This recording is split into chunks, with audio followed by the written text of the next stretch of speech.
May I come in, sir? Yes. How? Yes. Yes. તો આપણે પરિચયથી શરૂઆત કરીએ. તમારું વ્યક્તિત્વ અમને ખબર પડે. Okay, sir. તો કોડ, તમારી કેરિયર, એકેડેમિક, કરંટ એક્ટિવિટી, તમારા પ્રેફરન્સીસ અને તમારી પર્સનાલિટી Okay, sir. ક્રમ વાઇઝ કહો, શક્ય હોય તો યર વાઇઝ કહેજો. Okay. કોડ E25 કોડ છે મારો, સર. અને મેં મારું બેચલર્સ કમ્પ્લીટ કરેલું છે BSc ઇન ફોરેન્સિક સાયન્સમાં બહાઉદ્દીન સાયન્સ કોલેજમાં જુનાગઢથી. મેં મારું માસ્ટર્સ કમ્પ્લીટ કરેલું છે MSc in forensic science with specialisation in forensic physics, જેમાં મારા સ્પેશિયલાઇઝેશનના વિષયો રહેલા question document examination, fingerprints, crime scene investigation અને હેન્ડલિંગ ઓફ ધ એવિડન્સ. અને માસ્ટર્સ પછી મેં UGC net junior research fellow સાથે ક્વોલિફાઈડ કરેલી છે. મેં ફેક પ્લસ એક્ઝામ પણ ક્વોલિફાઈડ કરેલી છે. અને માસ્ટર્સ પછી જુનિયર રિસર્ચ ફેલોશિપ મળવાના કારણે મેં નેશનલ ફોરેન્સિક સાયન્સ યુનિવર્સિટી ગાંધીનગરમાં PhDમાં અત્યારે હાલમાં હું PhD કરું છું. છેલ્લા 2 વર્ષથી ત્યાં જુનિયર રિસર્ચ ફેલોની પણ ભૂમિકા ભજવું છું, સર. છેલ્લા 2 વર્ષના મારા જુનિયર રિસર્ચ ફેલોશિપના કાર્યકાળ દરમિયાન મેં વિવિધ રાજ્યોના પબ્લિક સર્વિસ કમિશનના ઓફિસર્સને મેં ક્રાઇમ સીન, ઇન્ડોર અને આઉટડોર ક્રાઇમ સીન મેનેજમેન્ટની તાલીમ આપેલી છે. તેમજ IPS ઓફિસર્સ તેમજ વિવિધ ફોરેન ઓફિસર જેમ કે પોલીસ ઓફિશિયલ્સ લઈને બધાને મેં ઇન્સ્ટ્રુમેન્ટલ ટ્રેનિંગ પ્રોવાઈડ કરેલી છે, જેમ કે EDXRF, કમ્પેરિઝન માઇક્રોસ્કોપ અને વિવિધ ઇન્સ્ટ્રુમેન્ટલ ટ્રેનિંગ પ્રોવાઈડ કરેલી છે. BSc કઈ સાલમાં, MSc કઈ સાલમાં? BSc સર 2016 થી લઈને 19 સુધી, 2019 થી લઈને 2021 સુધી માસ્ટર્સ કમ્પ્લીટ કરેલું સર મેં મારું. અને અત્યારે PhD અને junior research fellow national forensic science university Gandhinagar. PhD છે. PhD ચાલુ છે મારું, સર. છેલ્લા 2 વર્ષથી PhD ચાલુ છે અને જુનિયર રિસર્ચ ફેલોશિપ હોવાના કારણે જુનિયર રિસર્ચ ફેલોશિપ પણ છે. તો કેટલું PhD બાકી કેટલું રહ્યું હવે? સર 1 વર્ષમાં PhD નું કામ બાકી છે. મોસ્ટ ઓફ મારું ઇન્સ્ટ્રુમેન્ટલ વર્ક થઈ ગયું છે. આલ્ગોરિધમ રિફાઇનિંગ કરવાનું કામ બાકી છે અને થોડું ઇન્સ્ટ્રુમેન્ટલ કામ બાકી છે. કયો તમારો કયા ટોપિક પર તમે કરી રહ્યા છો? હા સર, તો characterization and instrumental analysis of dating of thermal prints in question document examination. તો થર્મલ પ્રિન્ટ્સ જે આપણે ડે ટુ ડે લાઈફમાં આપણે જે યુઝ કરીએ છીએ, થર્મલ રિસિપ્ટ મળે છે આપણે કોઈ પણ જગ્યાએ, પાર્કિંગ થી લઈને અલગ અલગ જગ્યાએ આપણે થર્મલ રિસિપ્ટ મળે છે. અને ડેટિંગ રિગાર્ડિંગ અને કેરેક્ટરાઇઝેશન રિગાર્ડિંગ અત્યારે મારું PhD નું કામ ચાલુ છે. શું છે આપણી આ નેશનલ ફોરેન્સિક સાયન્સ યુનિવર્સિટીની ઓલ ઓવર વર્લ્ડમાં આપણી શું છે, આપણી પોઝિશન કયા રેન્કમાં છીએ, અથવા તો બાકી આપણી ક્રેડિબિલિટી કેવી છે? નેશનલ ફોરેન્સિક સાયન્સ યુનિવર્સિટી વિશ્વની પહેલી એવી યુનિવર્સિટી છે સર કે જે ફોરેન્સિક માટે ડેડિકેટેડ એક યુનિવર્સિટી છે. ને પહેલા જેની સ્થાપના થઈ 2009-10 Gujarat forensic science university start કરવામાં આવી. પછી ઓક્ટોબર 2020 ની અંદર એક પાસ કરવામાં આવ્યું, નામ છે NFSU એક્ટ ઉપરથી NFSU national forensic science university બની. અને ભારતની પ્રથમ યુનિવર્સિટી જે છે કે જેનું વિશ્વની મતલબ કે ભારતની પ્રથમ યુનિવર્સિટી છે જેનું વિદેશમાં કેમ્પસ ઓપન થયું હોય. ને ઓવરઓલ ફોરેન્સિક્સના વિવિધ ક્ષેત્રે, ખાલી ફોરેન્સિક સાયન્સના વિષયો રિગાર્ડિંગ જ નહીં, પણ cyber security, psychology, forensic accounting જેવા વિવિધ વિષયો, ઇવન ફોરેન્સિક નર્સિંગ અને ડિઝાસ્ટર વિક્ટિમ આઈડેન્ટિફિકેશન ઉપર પણ કામ કરી રહી છે. એ કઈ બુલેટ પ્રૂફ જેકેટનું કંઈક કરે છે કંઈક? હા જી સર. તો એ જ બુલેટ પ્રૂફ જેકેટનું ટેસ્ટિંગ અને પેનિટ્રેશન ટેસ્ટિંગ કહેવાય. મટીરિયલમાં કેટલી સ્ટ્રેન્થ છે તે માપવા માટે. ફોર એક્ઝામ્પલ, જ્યારે પણ આપણે આર્મીને કોઈ પણ મટીરિયલ નવું બુલેટ પ્રૂફ જેકેટ બાય કરે, કે આર્મી નવા બુલેટ પ્રૂફ જેકેટ બાય કરે, આર્મી નવું એમ્યુનિશન બાય કરે, ત્યારે ગવર્મેન્ટની એક એજન્સી દ્વારા ટેસ્ટ કરીને પ્રૂવ કરવામાં આવે કે આ જે આપણે બુલેટ પ્રૂફ જેકેટ બાય કરીએ છીએ, કે આપણે જે એમ્યુનિશન બાય કરીએ છીએ, એ આપણા સ્ટાન્ડર્ડ મુજબ છે કે નહીં. આપણે જે બુલેટ પ્રૂફ જેકેટ બાય કરીએ છીએ તો બુલેટ પ્રૂફ જેકેટમાં સ્ટ્રેન્થ છે કે નહીં, તે વિન્ટર્સને સહન કરી શકે છે કે નહીં, તે બીજા કોઈ પણ વેર એન્ડ ટેરને સહન કરી શકે છે કે નહીં. તો એનું મટીરિયલ પેનિટ્રેશન ટેસ્ટિંગ કરવામાં આવે. એના માટે ફોરેન્સિક ફિઝિક્સ બ્રાન્ચની અંદર એક ભારતની અહીંયા એક જ જે બેલિસ્ટિક ટેસ્ટિંગ એજન્સી છે, એક રેન્જ છે જેમાં ટેસ્ટિંગ કરવામાં આવે છે. ટેન્સાઇલ સ્ટ્રેન્થ થી લઈને વિવિધ અલગ અલગ માપો. વચ્ચે એક પ્રોબ્લેમ સાંભળવામાં આવ્યો કે ભાઈ આ ગોળી તો નથી, અહીંયા તો નથી વાગતી ચાલે, પણ પછી ત્યાંથી ક્યાંક છટકે તો કંઈક બીજા કોઈ શરીરને ઈજા કરે છે. હા સર. તો એ પ્રોબ્લેમ સોલ્વ થયો કે ચાલુ છે હજુ? હા સર, એમાં એવું કહેવાય રિકોસેટિંગ ઓફ ધ બુલેટ કહેવાય. જ્યારે બુલેટ લોઅર એંગલ ઉપર બોડીને સ્ટ્રાઇક કરે, મતલબ કે ક્રિટિકલ એંગલ હોય એનાથી લોઅર એંગલ ઉપર બોડીને સ્ટ્રાઇક કરે, તો ત્યારે બુલેટ રિકોસેટ થાય. તો ઘણી વખત એવું બની શકે કે બુલેટ તમને કોઈ પણ લોઅર એંગલથી સ્ટ્રાઇક કરવામાં આવે તો તમારા બોડી એક પાર્ટ્સને અડે, પણ બોન્સ જેવા પાર્ટ્સને અડે, મતલબ હાર્ડર સરફેસની સાથે સ્ટ્રાઇક થાય, એટલે બુલેટ ડિફ્લેક્ટ થાય. ઘણી વખત બુલેટ ફ્રેગમેન્ટ પણ થાય, ક્યાં તો ડિફ્લેક્ટ થઈ શકે, ક્યાં તો ફ્રેગમેન્ટ થઈ શકે. કેમ કે બુલેટ લેડની બનેલી હોય, lead is a comparatively softer metal, જેના કારણે બુલેટ ઘણી વખત બ્રેક થાય તો ફ્રેગમેન્ટ છે તો બીજા પર્સનને પણ લાગી શકે. અને ઘણી વખત ફ્રેગમેન્ટ છે તો બીજી દિવાલમાં પણ જઈ શકે છે. આપણે એવી પણ સંભાવના કરી શકીએ કે 2 બુલેટ છે, પણ ઘણી વખત બુલેટ એક જ હોય in that case sir. Okay, તો તમે ડીવાયએસપી થવાનું નક્કી કરશો ને, બાકી બધામાં જશો? સર મારું ટેકનિકલ ને રિગાર્ડિંગ ઇન્ટરવ્યુ છે ફોરેન્સિક ફિઝિક્સ ગ્રુપમાં. અચ્છા, હા હા ઠીક, તમારું એ જ છે. હા. બરોબર છે. અચ્છા, એનું ઇન્ટરવ્યુ છે? એનું ઇન્ટરવ્યુ છે તો એના રિગાર્ડિંગ કોઈ યાર સાયન્ટિફિક ઓફિસરનું ઇન્ટરવ્યુ છે, ટેકનિકલ ઇન્ટરવ્યુ છે. સાયન્ટિફિક ઓફિસરનું છે. અચ્છા અચ્છા. અચ્છા, તમે ક્લાસ 1 2 ના નથી. શું તમારા બોસ કોઈ કારણસર તમારાથી નારાજ થઈ ગયા? હાજી સર. એ કંઈક કોમ્યુનિકેશન ગેપ હોય, મિસઅન્ડરસ્ટેન્ડિંગ હોય, હા. અથવા તો કોઈની ફેવર કરવી છે ને તમારી નથી ફેવર કરવી, હા. તો એમને પછી તમારે કન્વિન્સ કરવા છે. હા. તો એવું કંઈક એક ઇમેજિનેટરી કંઈક ફેક્ચ્યુઅલ કિસ્સો બનાવીને કહો કે આવું બન્યું, દાખલા તરીકે ઇમેજિનરી. હા સર, તો અને અત્યારે હું પછી- મારા પીએચડી ચાલી રહ્યું છે મારું, તો પીએચડી નું જ ઉદાહરણ આપી દઉં કે ગાઈડમાં એવું બની શકે કે ગાઈડમાં ફેવરિટિઝમ હોઈ શકે છે. તો મારા ગાઈડ બીજા કોઈ પીએચડી સ્કોલર હોય ને જે વધારે ફેવરિટ ગણે, તો મને કામ ન સોંપે, જે મારા ભાગના બનતા કામ હોય મને ના સોંપે. તો એનું એક જ સોલ્યુશન મારા મગજમાં તો અત્યારે આવે છે કે એનું એક જ સોલ્યુશન બની શકે કે કમ્યુનિકેશન. મને લાગે communication most of the time communication, clear communication હોય બંને વ્યક્તિઓ વચ્ચે. એમ સિનિયર છે તો મને લાગે મારાથી વધારે સમજ છે મને, તો એને એટલા વર્ષનો એક્સપિરિયન્સ થાય છે, તો આ કમ્યુનિકેશનથી આ વસ્તુને સર પ્રોબ્લેમ હું સોલ્વ કરવાની કોશિશ કરીશ. પણ તમારી જે સ્પીડ છે એમાં તો જે સ્પીડથી તમે બોલો છો, તો પેલો તમે કંઈક તમે એ સમજે પેલા તમારે કંઈક બીજા 2 વાક્યો આવી ગયા હોય. પેલો સમજે, કન્વિન્સ થાય, વિચારે એ પેલા તમે કંઈક બોલી ગયા હો, તો એના ઉપર કંટ્રોલ કરવા માટે તમે શું કરો? તો સર મારી બોલવાની સ્પીડ મને લાગે છે કે હું ધીરી કરીશ. આઈ થિંક હું સ્લોલી કમ્પેરેટિવલી હું કોશિશ કરીશ કે મારા ફેક્ટ્સ એની સામે રજૂ કરીશ, અને હું કોશિશ કરીશ કે મારા જે વિચારો છે, મને ક્યાં ક્યાં જગ્યાએ ડિસએગ્રીમેન્ટ છે. બસ આ જ પ્રમાણે. શું છે આ જીપીએસસી ને યુપીએસસી અંગે કંઈ કોન્સ્ટિટ્યુશનમાં કંઈ પ્રોવિઝન છે આપણા ઇન્ડિયન કોન્સ્ટિટ્યુશનમાં? જે પ્રમાણે સર મને નોલેજ છે એ પ્રમાણે બંને એક્ઝામ કન્ડક્ટિંગ બોડી છે. જે પ્રમાણે મારા જનરલ નોલેજ પ્રમાણે કે બંને એક્ઝામ કન્ડક્ટિંગ બોડી છે. કોઈ પણ પર્ટિક્યુલર ડિપાર્ટમેન્ટ હોય તે એમની રિક્વાયરમેન્ટ પ્રોવાઈડ કરે, અને બંને એજન્સી છે એ એક્ઝામ કન્ડક્ટ કરે. અને જે પ્રમાણે મને નોલેજ છે પ્રમાણે કે I think chairman of the board છે એ રીતે 5 ઓવરઓલ 5 મેમ્બર્સ ડિસાઇડ કરવામાં આવે. જનરલ મારું ત્યાં સુધીનું નોલેજ છે. આ પર્ટિક્યુલર નોલેજ મને કોન્સ્ટિટ્યુશન બોડી રિગાર્ડિંગ મને નોલેજ નથી. કંઈ કોન્સ્ટિટ્યુશનમાં પ્રોવિઝન છે આવી સંસ્થાઓની રચના કરવાની ભારતીય સંવિધાનમાં? Sir Is there any provision in the Indian Constitution to establish that કે ભાઈ આ બી કરીશું? સર એ પર્ટિક્યુલર નોલેજ નથી એના પ્રત્યેનું, હું એના પ્રત્યે વાંચી લઈશ. અચ્છા અચ્છા અચ્છા. હા, તમે કોઈ એક્ઝામ લો, હવે આ નેશનલાઇઝ બેંકોને રિક્રુટમેન્ટ કરવી છે, જુનિયર ઓફિસર્સ, પ્રોબેશનરી ઓફિસર, તો એ જીપીએસસી કે યુપીએસસી કરશે ખરા? ગવર્મેન્ટની જો પરમેનન્ટ રિક્રુટમેન્ટ મને જે પ્રમાણે ખ્યાલ છે પ્રમાણે જીપીએસસી યુપીએસસી કરી શકે. કોન્ટ્રાક્ચ્યુઅલ રિક્રુટમેન્ટ મને નહીં લાગતું કે સર જો જીપીએસસી યુપીએસસી કોન્ટ્રાક્ચ્યુઅલ રિક્રુટમેન્ટની રિક્રુટમેન્ટ કરે છે કોઈ પણ પ્રકારની. તો પછી બેન્કિંગ સર્વિસ રિક્રુટમેન્ટ બોર્ડ બનાવ્યું છે એ શું કરશે? સર એનો કોઈ ખ્યાલ નથી. તો એનો જ્યુરિસ્ડિક્શન, એરિયા અને વર્ક એ તમારે જાણવા જોઈએ. State government and central government employees only. અને કંઈ કોઈ એક્સ્ટ્રાઓર્ડિનરી સર્કમસ્ટન્સમાં સ્ટેટ ગવર્મેન્ટ કે સેન્ટ્રલ ગવર્મેન્ટ રિક્વેસ્ટ કરે કે ભાઈ તમે આ કરો, તો પછી, અને એ પાછું પીએસસી સ્વીકારે તો પીએસસી ના બી પાડી શકે. તો એવા બીજી કઈ કોન્સ્ટિટ્યુશનલ બોડીઝ છે આ જીપીએસસી યુપીએસસી જેમ આપણા કોન્સ્ટિટ્યુશનમાં? Sir general I have no idea sir. આ ચૂંટણી કરનાર કોણ છે? ઇલેક્શન કમિશન હા, તો ચૂંટણી કન્ડક્ટ કરે છે ઇલેક્શન એ કમિશન. કોન્સ્ટિટ્યુશન છે કે નહીં?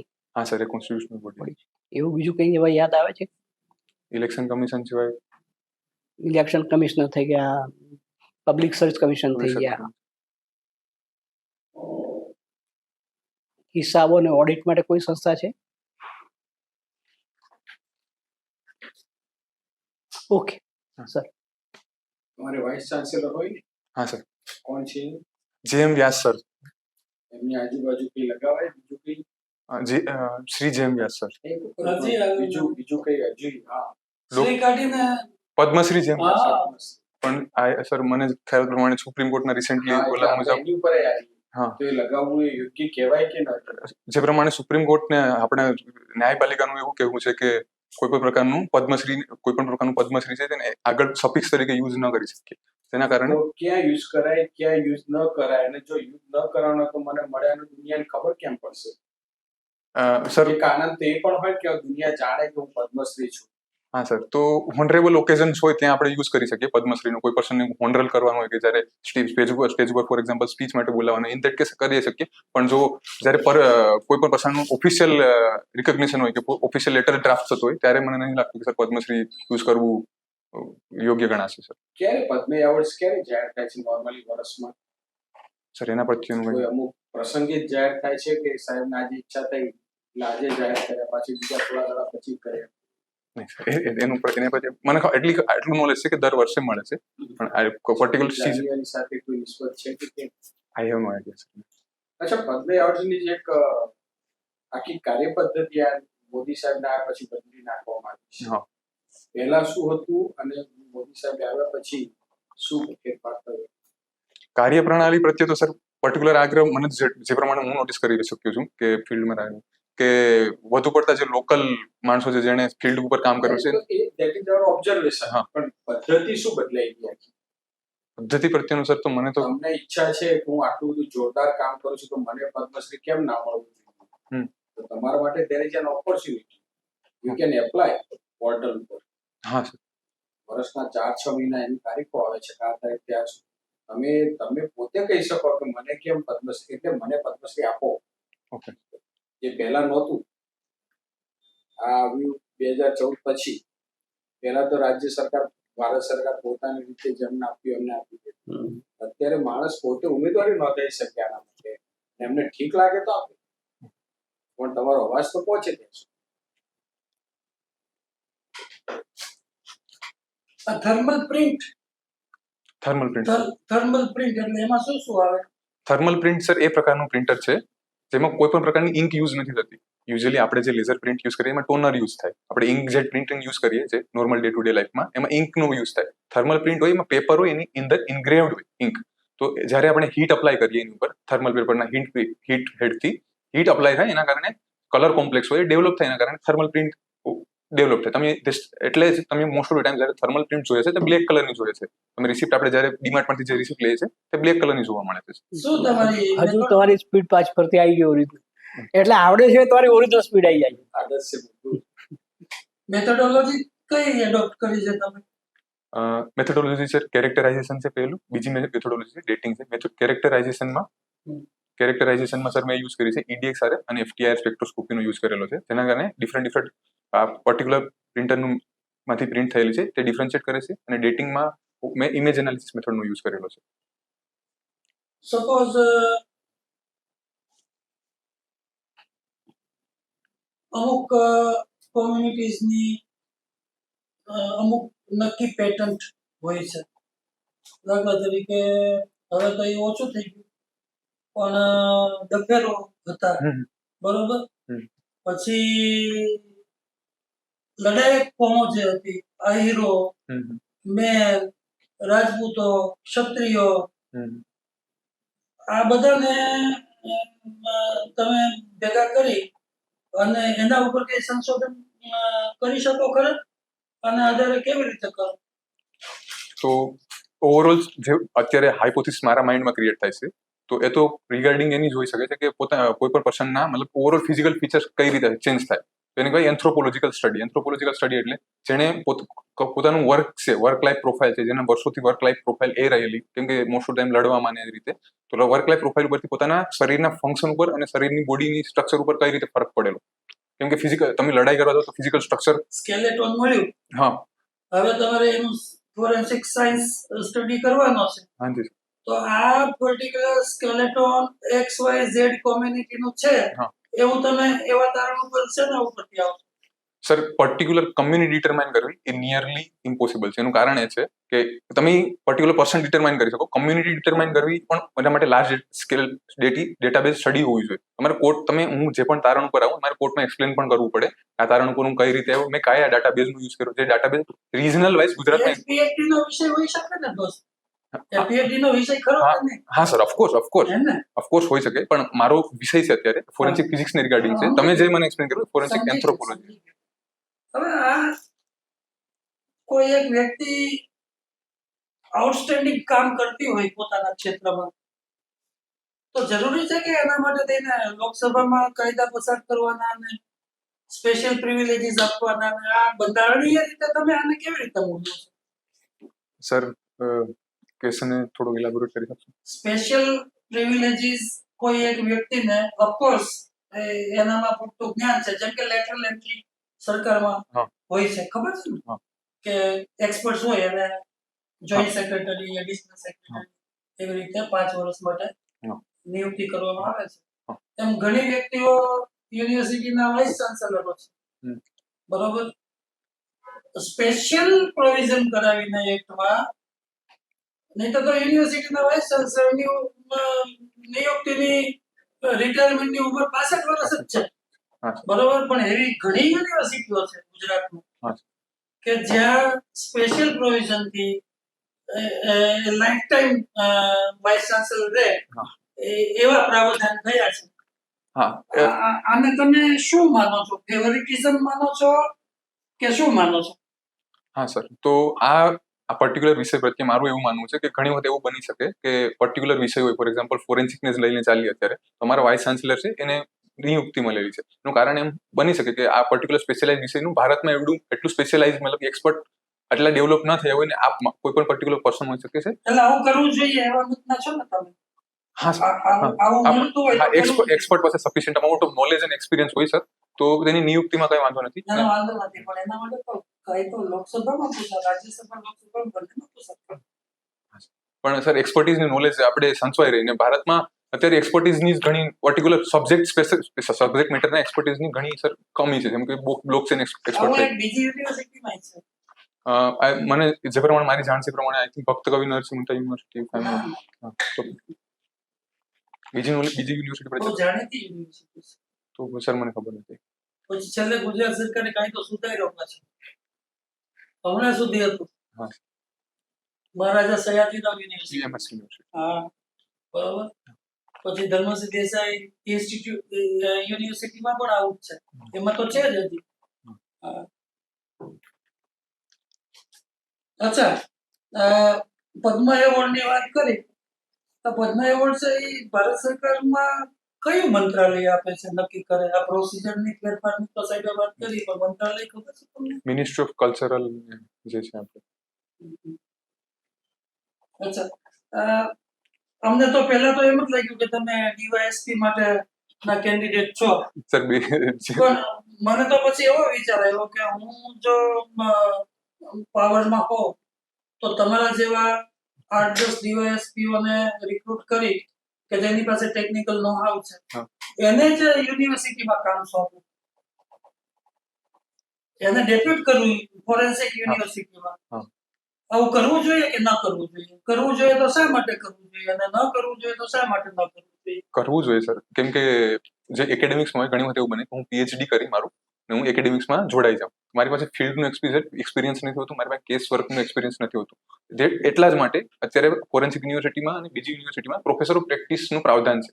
પ્રોફેસર ઓફ પ્રેક્ટિસનું પ્રાવધાન એટલા માટે છે જેને પીએચડી ના કરેલું હોય પણ જેને ફિલ્ડનું 10 વર્ષથી ઉપરનું નોલેજ હોય તે પર્સન પ્રોફેસર ઓફ પ્રેક્ટિસ તરીકે આવી શકે, જેના કારણે તે પોતાનું ફિલ્ડનું લેબનો એક્સપિરિયન્સ સ્ટુડન્ટને જણાવે તો સ્ટુડન્ટને ઓવરઓલ ડેવલપમેન્ટ જોવા મળે, ના કે ખાલી એકેડેમિક્સ ને રિસર્ચનું જ એક્સપિરિયન્સ થાય, સ્ટુડન્ટને ઓવરઓલ નોલેજ પણ મળે સર.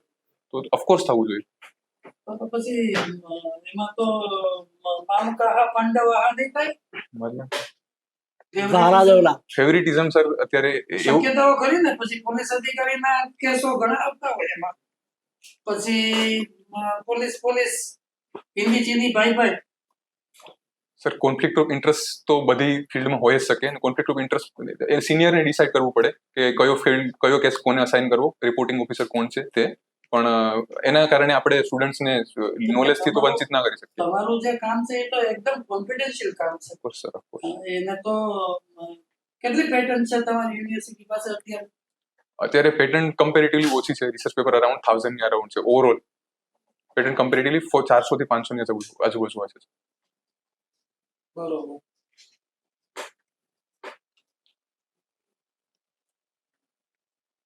કેરેક્ટર શું કીધું? કેરેક્ટરાઇઝેશન. કેરેક્ટરાઇઝેશન. હા, એટલે એ શું પ્રક્રિયા મને સમજાવો ને, કેરેક્ટરાઇઝેશન એટલે શું? ઓકે, કેરેક્ટરાઇઝેશન એટલે ફોર એક્ઝામ્પલ તમે એક પ્રિન્ટ આઈસીઆઈસીઆઈ બેંકમાંથી કાઢેલી, એક પ્રિન્ટ તમે એસબીઆઈ માંથી કાઢેલી. તો થર્મલ પ્રિન્ટ્સની એક સ્વભાવ હોય, થર્મલ પ્રિન્ટ્સની ઉપર જે કોટિંગ આવે છે તે વોલેટાઇલ સબસ્ટન્સનું બનેલું હોય. તમે જોઈ રહ્યો છે 5-15 દિવસ તમારા પાકેટમાં થર્મલ પ્રિન્ટ પડી રહી તો એમાંથી ધીરે ધીરે ઉપર જે લખેલું હોય રસાયણ ધીરે ધીરે જતું રહે. તો આ સ્વભાવને કારણે 5-15 દિવસ, મહિના દિવસ, 6 મહિના પછી તમારે ડિફરન્શિએટ કરવું હોય કે આ એટીએમ એસબીઆઈ માંથી છે કે આઈસીઆઈસીઆઈ માંથી છે. તો એનું કેરેક્ટરાઇઝેશન કરવું, મતલબ કે આ એસબીઆઈ ની છે કે આઈસીઆઈસીઆઈ ની છે, એ એક્સપ્લેન કરવા માટે કેરેક્ટરાઇઝેશન કરવામાં આવે છે. એના કોટિંગની સ્ટડી કરી. એટલે આ તમારું જે સંશોધન છે હા, સર. એ ક્રાઇમના સંદર્ભમાં વધારે કામમાં આવશે, એટલે કોર્ટ મેટરના સંદર્ભમાં? બે પ્રકારની કોર્ટો હોય છે ને, સિવિલ અને ક્રિમિનલ.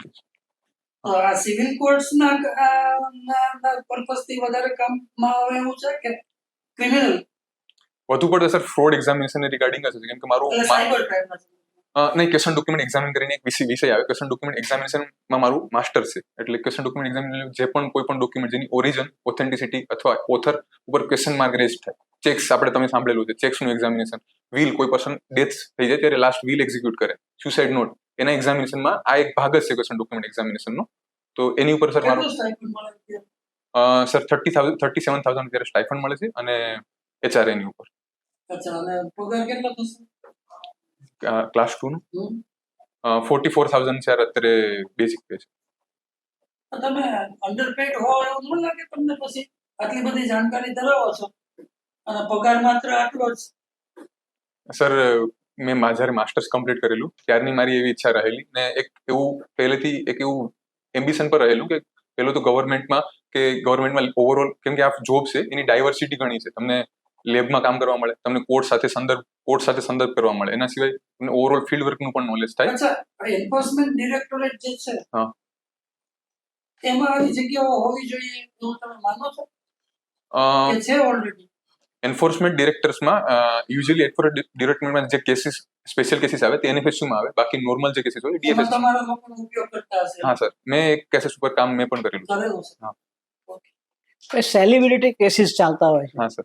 તો એવા કઈ એકાદ કેસ કહેશે, એક બે કેસ કે ભાઈ આ સેલિબ્રિટી કેસમાં હા, અને અમે આ કન્ક્લુઝન કાઢ્યા અને પછી એના આધારે એ નિર્દોષ છૂટ્યો અથવા પનિશમેન્ટ થઈ. એક નિર્દોષ છૂટ્યો અને એક પનિશમેન્ટ થયો, બે કેસ.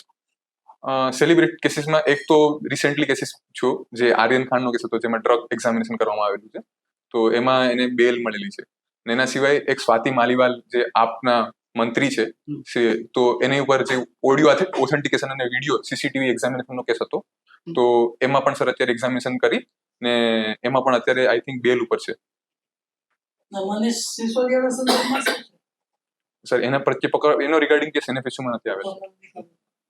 ઈડીમાં તો હતો.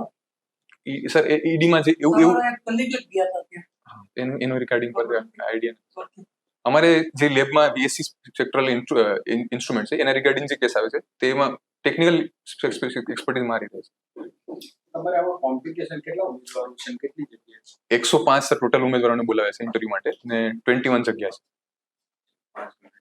5 ગણા પ્રોપર. 100 માર્કનો છે? હા જી, કોમ્પિટિશન તો છે જ. ઓફકોર્સ. એમાં અત્યારે કામ કરતા હોય એવા તમે કેટલા હશો ને બહારથી આવો? સર 70-30% જેવો રેશિયો હશે. 70% બહારના હશે મને લાગે, 30% અંદર. 30% અંદર. પણ તમારે ઇન્ટરવ્યુ જે અમારો અનુભવ છે એ પ્રમાણે લગભગ 70-80% તો તમારા સબ્જેક્ટ એના આને લગતું જ માની લેવાનું, બાકીનું પછી બહારનું જનરલ સ્ટડીઝ. સિવાય કે ચેરમેન પ્રિરોગેટિવ પોતાનો કોઈ વાપરે, સામાન્ય રીતે આ પદ્ધતિ વધારે જો તમારે બધા અમારી લાઈન ઉપર છે, એમાં આ બધું જ આ સાહેબે કીધું એમ તમારા સક્સેસ સ્ટોરી જે કઈ હોય, મહત્વના કેસો ઉકેલવામાં તમે કઈ રીતે કામમાં આવ્યા, બીજા કયા કયા રાજ્યોએ તમારી સર્વિસ હાયર કરી, ઇન્ક્લુડિંગ સેન્ટ્રલ ગવર્મેન્ટ, એ બધું હાઇલાઇટ કરાય. બરાબર. અને અત્યારના આ ડિજિટલ યુગમાં તમારું કઈ રીતે, અને એઆઈના યુગમાં કઈ રીતે આ તમારું મહત્વ હજુ વધવાનું છે, બરાબર, એ બધી બાબતો તમારે આવે. કારણ કે બેસવા વાળા પાછા તમારા સંઘવીજી જેવા હશે. સંઘવી સર છે.